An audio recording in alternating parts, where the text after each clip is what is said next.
Welcome to the channel everyone. So आज हम discuss करेंगे section 139(1) of income tax act, जो कि है compulsory filing of return of income.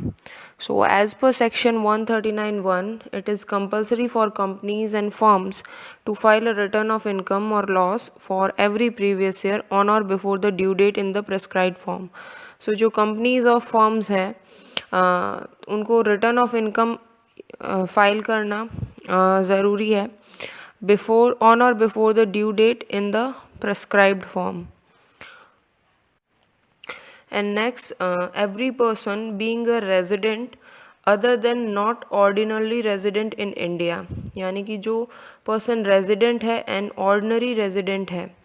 within the meaning of section 6 subsection 6 who is not required to furnish a return of income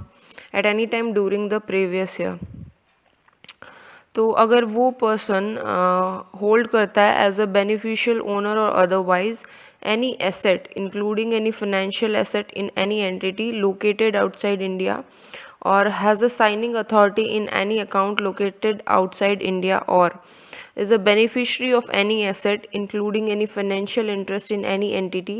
located outside India, then उस case में उस person को return file करना ज़रूरी है. However, an individual being a beneficiary of any asset located outside India would not be required to file return of income where income arising from such asset is includable in the income of the person referred to in A above in accordance with the provisions of Income Tax Act. यानी कि अगर कोई asset का beneficiary है उसे return file करना ज़रूरी नहीं है अगर जो बेनिफिशियल ओनर है उन्होंने उस एसेट से जो इनकम रिसीव हो रही है बेनिफिशरी को उसको अपनी इनकम में इंक्लूड कर लिया हो. And for the purpose of section 139 beneficial owner और बेनिफिशरी कौन हो सकता है? बेनिफिशियल ओनर है an individual who has provided directly और indirectly consideration for the asset for the immediate or future benefit direct or indirect of himself or any other person. And जो beneficiary है वो है an individual who derives benefit from the asset during the previous year and the consideration for such asset has been provided by any person other than such beneficiary. Further, every person being an individual HUF or AOP or BOI or an artificial jurisdiction person whose total income or the total income of any other person in respect of which he is assessable under this act during the previous year without giving effect to the exemptions provisions contained in section 54, 54B, D, EC, 54F, G, 54GA, 54GB in respect of capital gains or deductions under chapter 6A exceeds the basic exemption limit is required to file a return of his income or income of such other person on or before the due date. यानी कि जो भी person है being an individual HUF, AOP, BOI और an artificial जुरिडिशियल person जिनकी total income or the total income of any other person in respect of which he is assessable without giving effect to जो capital gains की sections है deduction की और deductions under chapter 6A basic exemption limit से exceed करती है, then वो person is required to file a return of his income before the due date. Well, in case of a person other than those mentioned in clause 1, 2 and 3 above, filing of return of income on or before the due date is mandatory if his total income or the total income of any other person in respect of which he is assessable exceeds the basic exemption limit. All such persons mentioned in 1, 2, 3 and 4 above should on or before the due date furnish a return of his income or the income of such other person in prescribed form and verified in the prescribed manner and setting forth such other particulars as may be prescribed. यानी जो भी हमने point 1 to 4 में जो भी persons discuss किए हैं उनको अपना return of income on or before the due date prescribed form में फिल करना ज़रूरी है एंड वेरीफाई करना ज़रूरी है. And any person other than a company or a firm who is not required to furnish a return under section 139(1), यानी कि ऊपर हमने जो भी असेसीज डिस्कस किए हैं जिनको कंपलसरी रिक्वायर्ड है फाइल करना रिटर्न, उनके अलावा किन किन लोगों को रिटर्न फाइल करना मैंडेटरी है. वो है कि अगर कोई पर्सन जिसने डिपॉजिट किया है एन अमाउंट और एग्रीगेट ऑफ अमाउंट्स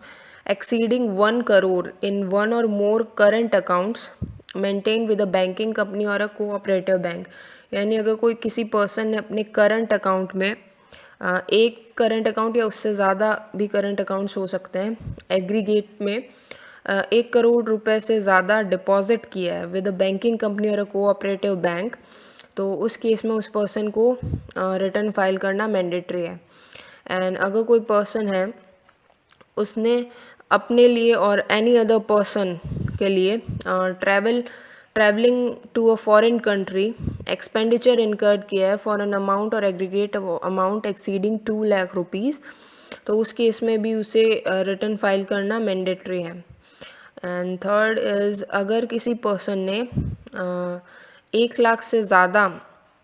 की अमाउंट का कंजम्पशन ऑफ इलेक्ट्रिसिटी पे एक्सपेंडिचर इनकर किया है, तो उस केस में भी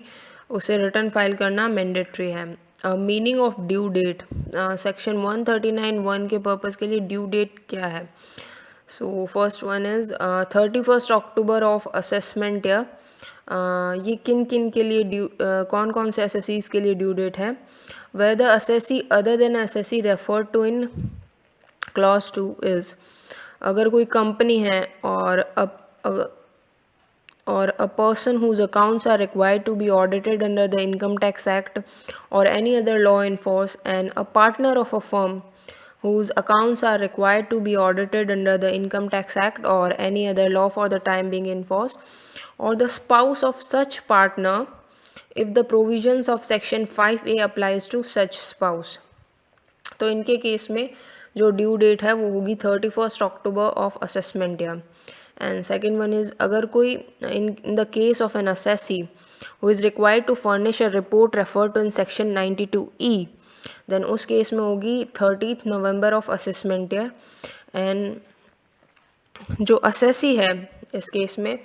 उसके जो पार्टनर्स ऑफ द फर्म हैं, अगर असेसी फर्म है तो उसके जो पार्टनर्स ऑफ द फर्म है और the spouse of such partner if the provisions of section 5A applies to such spouse, then उस केस में भी 30 November of assessment year due date होगी. एंड इसके अलावा जो भी एनी अदर असेसी है उनके केस में होगी 31 July of assessment year. Now जो सेक्शन 5A है वो क्या है. Apportionment of income between spouses governed by Portuguese civil code. So यहाँ पे है कि where the husband and wife are governed by the system of community of property known under the Portuguese Civil Code of 1860 as Comunio dos Bens, in force in the state of Goa and in the Union territories of Dadar and Nagar Haveli and Daman and Diu. यानी कि जब भी जो husband और wife है वो Portuguese civil code of 1816 के according govern होते हैं, तो उस केस में क्या होगा या उन पे ये लॉ अप्लाई होता है, तो उस केस में क्या होगा. Income under the head salaries way the husband or as the case में be the wife govern by the aforesaid system of community of property has any income under the head salaries, then such income shall be included in the total income of spouse who has actually earned it. यानी कि salary income के case में जिसने भी ये income earn की है उसी के हैंड में ये टैक्सेबल होगी, यानी दोनों स्पाउस जो सैलरी इनकम है वो जिसने अर्न की है उसी के हैंड में टैक्सेबल होगी. Income under any head of income other than under the head salaries, the income of the husband of the end of the wife under any head of income, salary के अलावा अगर किसी भी head की income है, shall not be assessed at that of such community of property, but such income of the husband and of the wife under each head of income shall be apportioned equally between the husband and the wife. And The income so apportioned shall be included separately in the total income of the husband and of the wife respectively, and the remaining provisions of the act shall apply accordingly. यानी कि salary income के अलावा जो भी income husband and wife को होगी तो वो इक्वली डिस्ट्रीब्यूट होगी हस्बैंड एंड वाइफ में, एंड जो डिस्ट्रीब्यूशन होगा वो सेपरेटली उनके टोटल इनकम में इंक्लूड होगा.